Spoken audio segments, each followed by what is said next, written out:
Good morning, ladies and gentlemen. It is I, Brandon the Broker, and we are once again doing another reaction. This is Kyle Cinco, 7 must-know tips for surviving architecture school or studying architecture, same thing. Let's get into it. And by the way, sorry for the background noise. Where I'm doing this is kind of a noisy little cafe and everything comes in. Sorry about that, folks. Oh boy, you're in for a bloody treat with this video. I'm going to absolutely spill my brain and knowledge. I've put together 7 massive tips to help you become a successful architecture student. Let's get straight into it.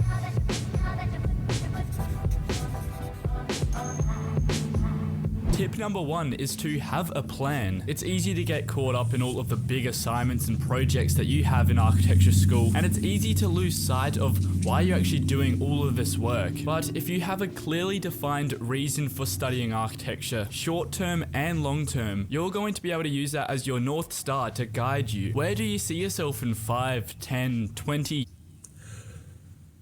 We're starting off hot and we're starting off true. Very true.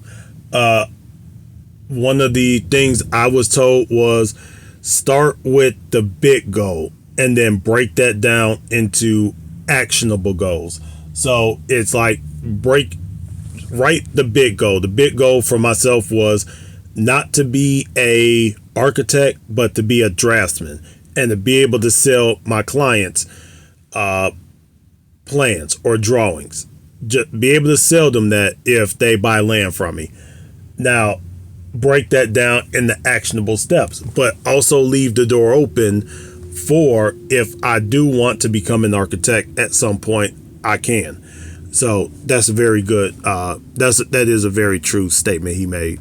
Years from now. How does studying architecture right now in this very moment help you to getting closer to that goal? The key here is to have ambitions for the future. Have a definite plan for achieving those ambitions and consider what role studying architecture has in that journey. And that leads into tip number 2. Your grades don't matter. If you have a plan for the future and you're working towards it one step at a time, it doesn't matter how little those steps are, as long as you're consistently and persistently getting there. Any failures or defeats, such as a bad grade, is only a temporary setback. If you know that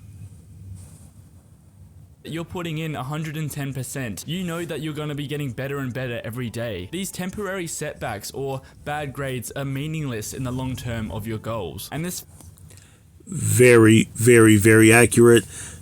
Once you get into the real world, no client is going to care that you got a D or a F or a fail on a certain project. They're not going to care.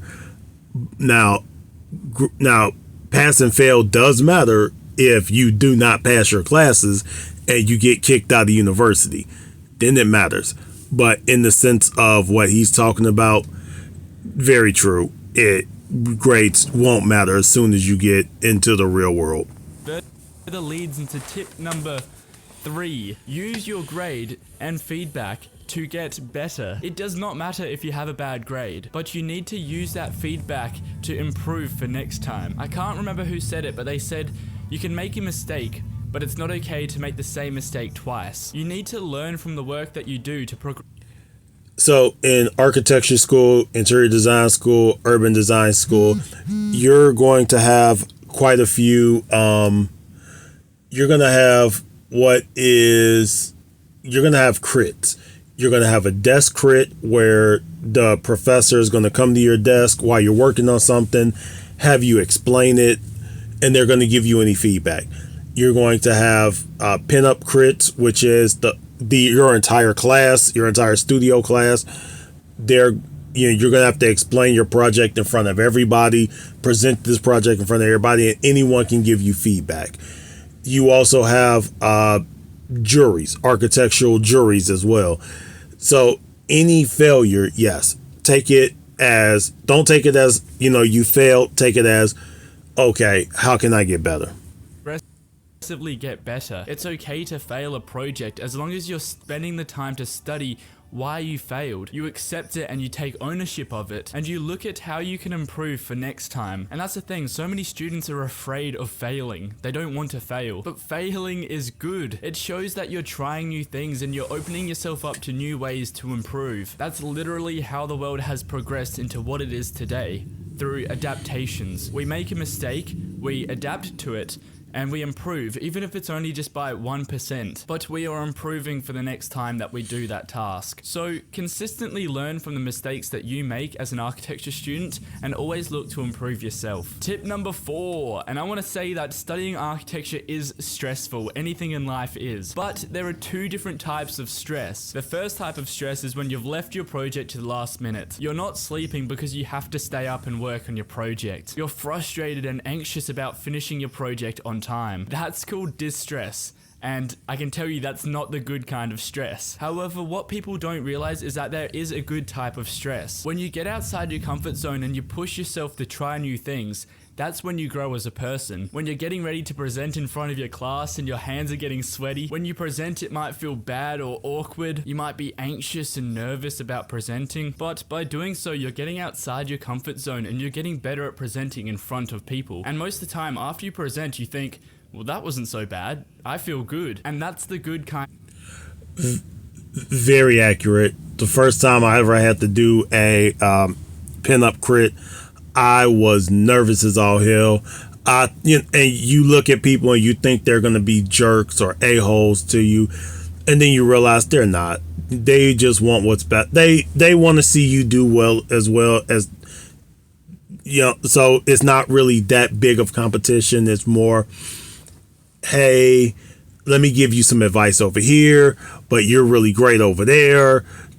So always leave yourself open for constructive criticism. Very accurate. Of stress. That's called eustress. My point here is to get outside of your comfort zone. Put yourself in uncomfortable situations that you don't want to be in. Sure, it might suck in that very moment, but that's how you fast track your education. That's how you get better at things, and that's how you get handed new opportunities. As an architecture student, definitely have a give it a go mentality. Just give it a go and you'll be surprised at what you can do and how much faster you'll learn. Tip number 5 for architecture students. This is cliche, but use this as a reminder. Don't procrastinate. Time management. Get the right amount of sleep. There is no excuse. Typically speaking, the more time you spend on a project, the higher your grade is going to be and the better that work is going to be. If you spend the first 4 weeks of your course in your kickback mode where you're watching Netflix, binging it, going out with friends, scrolling through Instagram, and not doing any work,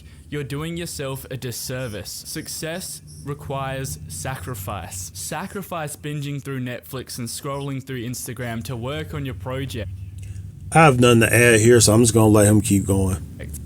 If you waste time and you don't manage yourself, it's going to bite you on the ass later. Put in the hard work now and you'll be able to kick back later. But if you kick back now, you'll have to put in the hard work later, plus more. So that's tip number 5. Don't be lazy, don't procrastinate, and get the right amount of sleep. And since we're on this topic of your health, let's talk about tip number 6, which is not usually talked about much. To eat and drink healthy. What you put in is what you get out, and it makes a huge... Sir, why don't you stop lying here? Now, don't none of us, eat or drink healthy.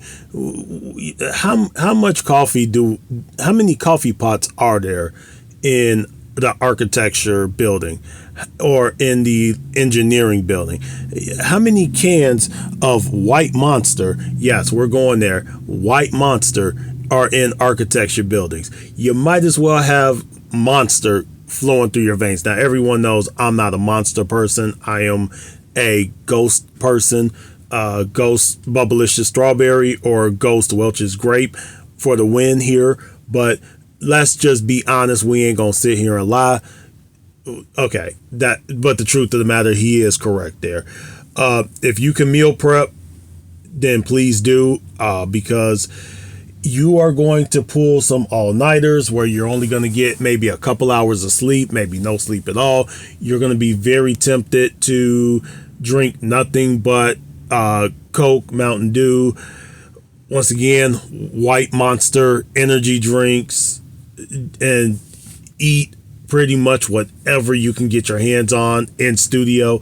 So if you can meal prep, bring your meals, maybe bring one meal or maybe two, depending on how long you might be there, 2 meals and a couple snacks, and your own water or drink. That would be best. I know some people in where I went to school at, they had like a mini fridge underneath their desk or a cooler that they would, like one of them little mini coolers that they would bring, and they have like all the stuff that they want, like meals and drinks and snacks in there, and they bring some for everyone else or the people they're going to work with and stuff like that. So yes, he is correct in that one, but let's be honest, this one doesn't happen that often.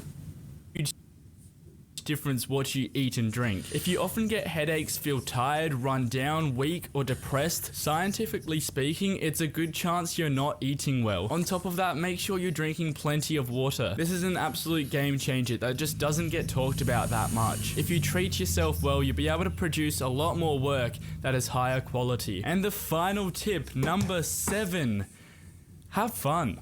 You've chosen architecture because it's clearly something that you're passionate about. Don't forget why you started and use that passion to fuel the work that you do. And if you find architecture begins to feel mundane or boring, take a step back and think about what got you into architecture in the first place. Was it the creativity, the drawing and the rendering, or was it the analytical, the problem solving and the technical drawing? Also, take a look ahead. Use your vision of the future from tip number 1 to pull you, to automate your path to achieving the goals that you have set yourself. Have an ambition. This is everything right here, and this is one that more people really need to hear and they need to actually understand. This is a really good tip right here. If any tip you take heed to, this is the one right here. Have fun with it. It's going to be 4 years for a non-accredited, 5 years for accredited, and then if you do your master's, another 2 to 3 years. So yes, have fun along the way, because trust me, once you get into the actual architecture world, it's not so fun no more. Or a North Star that guides you, and you'll be motivated to keep going. Now, I talked super fast in this video. If you feel like you've missed something, feel free to go back and re-watch it. I want to say thank you so much for watching. I always appreciate you guys taking the time to listen to me and watch my videos. If you have any comments or questions or advice that you have yourself, please don't keep them to yourself. Feel free to share them down below in the comments section. I'd love to know some of your secrets for studying architecture. Don't forget to like and subscribe to the YouTube channel. If you want to check out some of my other helpful videos, feel free to press the buttons to the side here, and I'll see you guys in the next video. Very true. Very good YouTube channel. I love a lot of his stuff. He has a good podcast. Go check Kyle Cinco out. I'll see you next time.